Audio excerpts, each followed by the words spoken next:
Thank you very much, Dr. Lamini. Thank you to Department of Transport, SAMSA, for hosting this day for seafarers.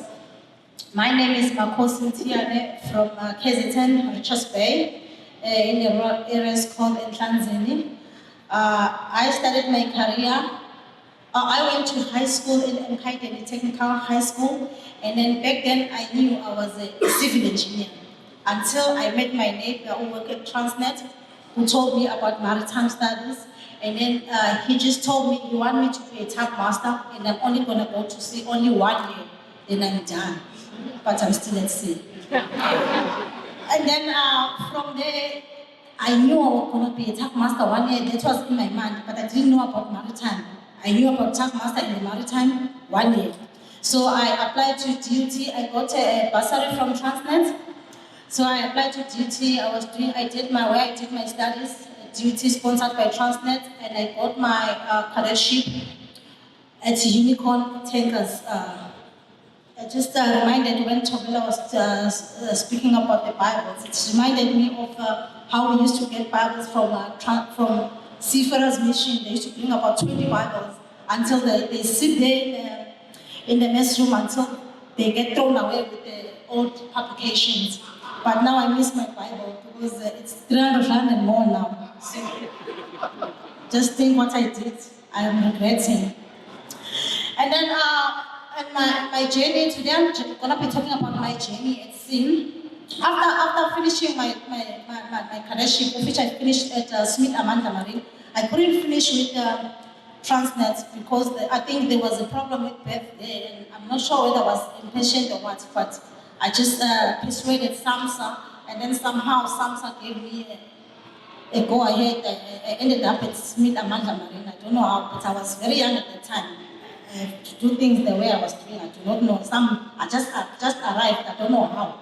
But I ended up at Smith Amanda Marine. At that time, I was sponsored by SAMSA. That's why I completed my class 3. And then I got my class 3 license. I came back to SAMSA. While I was waiting for SAMSA to give me a contract to be a junior surveyor, also, like I said, I don't know what was happening with me, but I think I wanted to go to sea.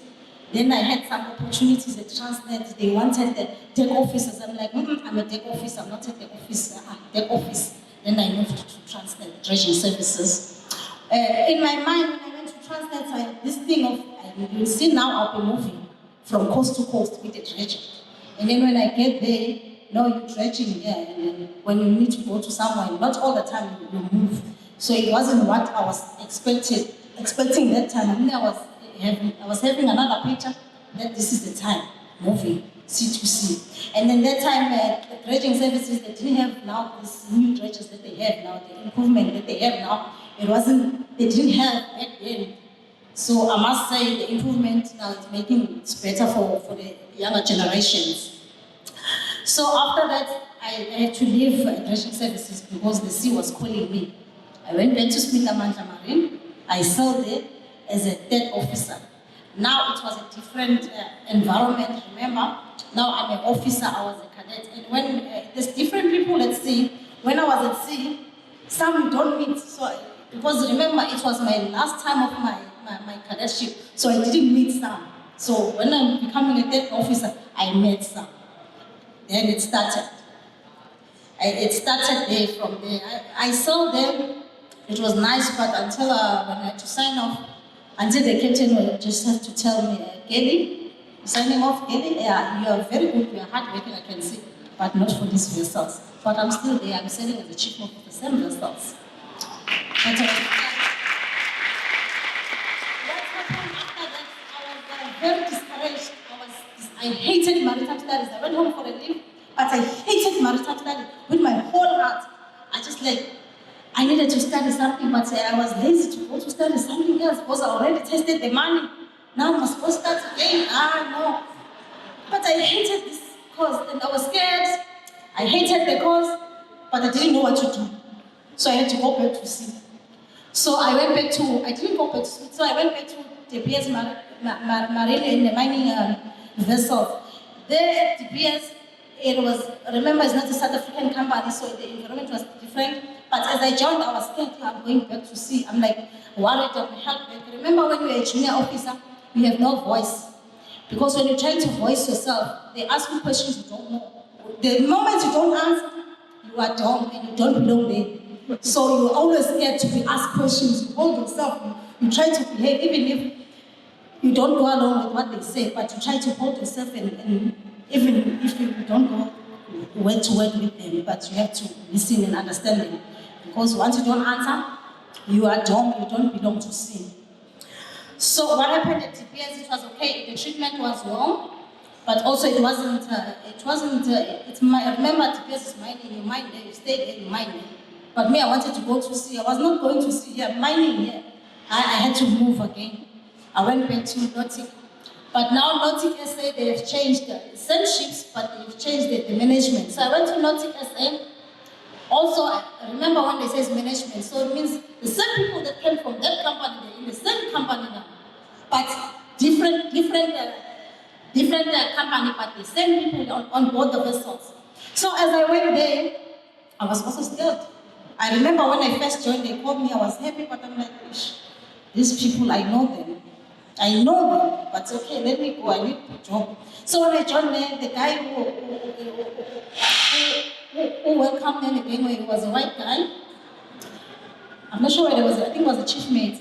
He's a very good friend of mine now, that guy. So I looked at this guy, I became very scared. Same time, oh God, I'm going back again, yeah. This guy treated me very well, nicely. And then I went to, and this, only to find out this guy, we're still friends. He's a very good guy. The treatment was totally different to what it was before.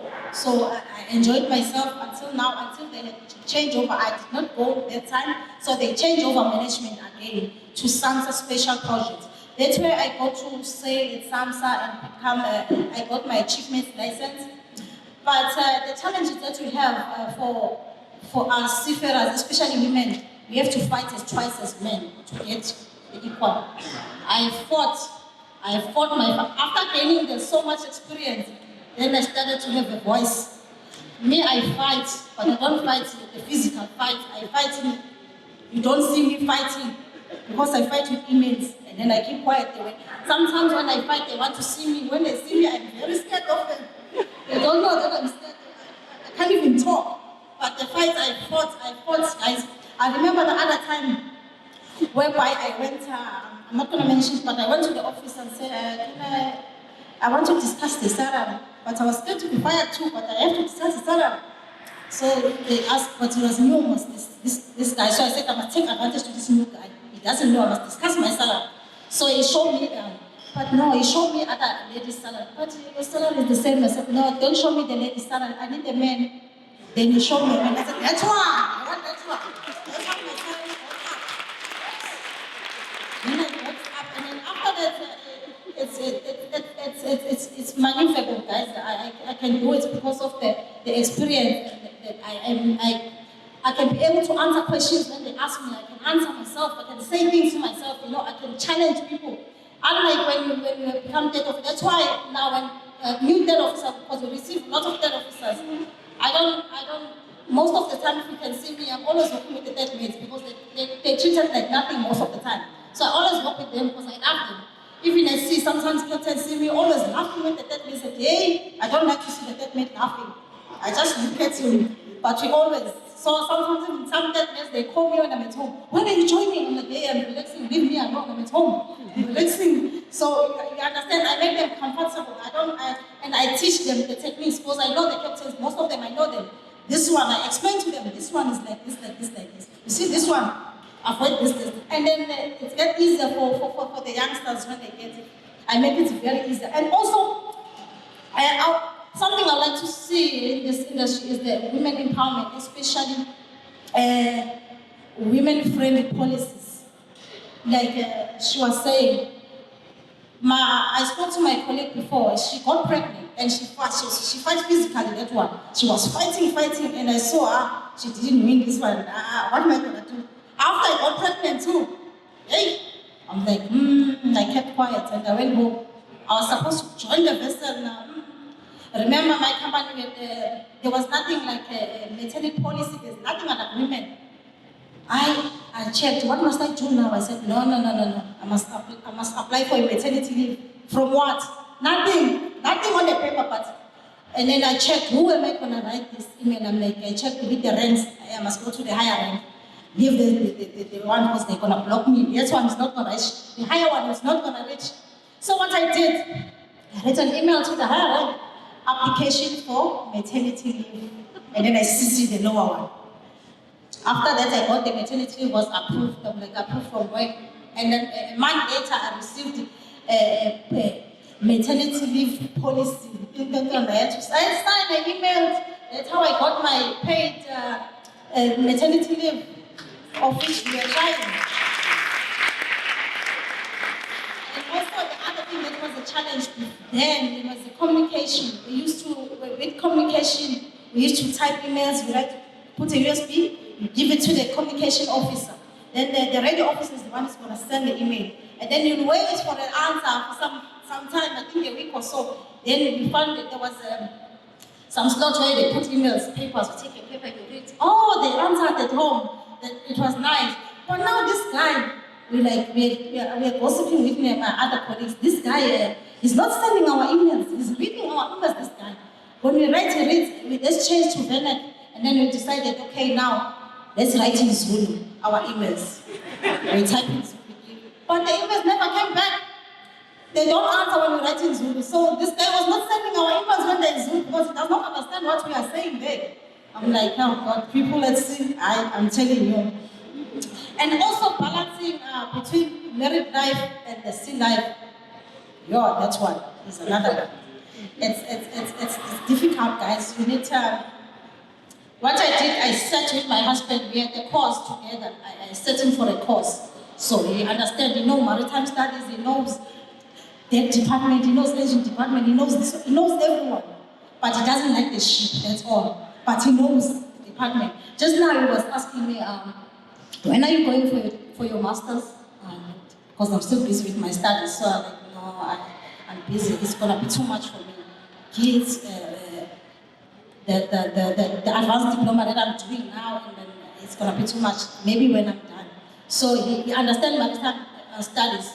Because every time when I leave the vessel, I say, okay, I'm the chief mate here, but at home, I'm a peggy at home, but I'm a chief mate at board. So at home, they send me here, I send you to do things at home. I'm the one who's being sent.